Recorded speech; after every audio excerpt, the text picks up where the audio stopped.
Hey guys, welcome to my YouTube channel. This is Molly with Robert Molly Bees. I'm going to be talking about this desk I got for free on Facebook Marketplace. It was in really bad shape.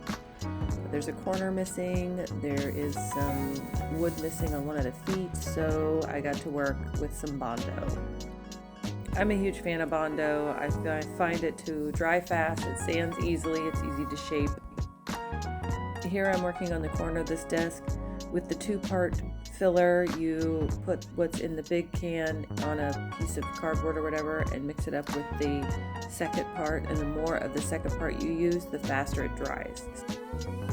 For this desk, I just put a layer on and I would sand it and put another layer on and sand it until I got the shape that I wanted, and it turned out really nice and it was really strong, so I was really happy with that. Next, it was time to add some stenciling to this desk. I wanted it to look kind of like a brick, so I used regular joint compound that you get at any big box store and put it over top of the stencil and then pull it off, and you get this really nice brick stone effect. I forgot to mention I used recycled decoupage paper on this particular desk, and this is how it looks after some raised stenciling. The raised stenciling can be chunky. You can sand it if you're worried about sharp edges.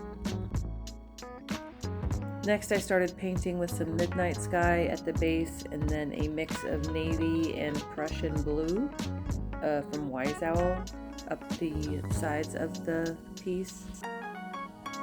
I knew I was going to be doing a layered look on this desk. I started adding some darker gray paint, dry brushing it on the brick, and then after that I ended up using kind of a light beige on top of that after that dried, just to give the kind of brick a little bit more definition. Next, I started staining the top. I had sanded the top down and added a little bit of the brick stenciling on the top and some paint, but I knew I was going to be staining over top of that. I could tell right away that I got a couple spots where I had used some wood filler that's supposed to be stainable. It wasn't picking up the stain right, so I ended up having to go back and sand those spots and work on them a little bit, but in the end I got them so they looked right. It was kind of annoying. I had decided I was going to do an epoxy resin pour because the top of this desk was warped so much. You can see it really well right here. So here I am setting up for my epoxy resin pour. I lay down a tarp. I do it on the inside of the house instead of in the garage because I didn't want any dust to get into my finish. You want to make sure you level your piece out and then you mix up your epoxy resin. Whatever resin you're using, follow the directions with regard to the mixing. I do end up letting this dry for a couple days in my room, and you blast it with the heat gun right after, and this is how it turned out.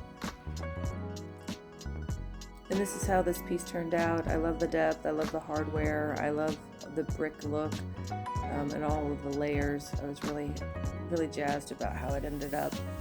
If you like what you see, let me know in the comments below. Please subscribe to my channel. All right, more to come. Thanks. Bye.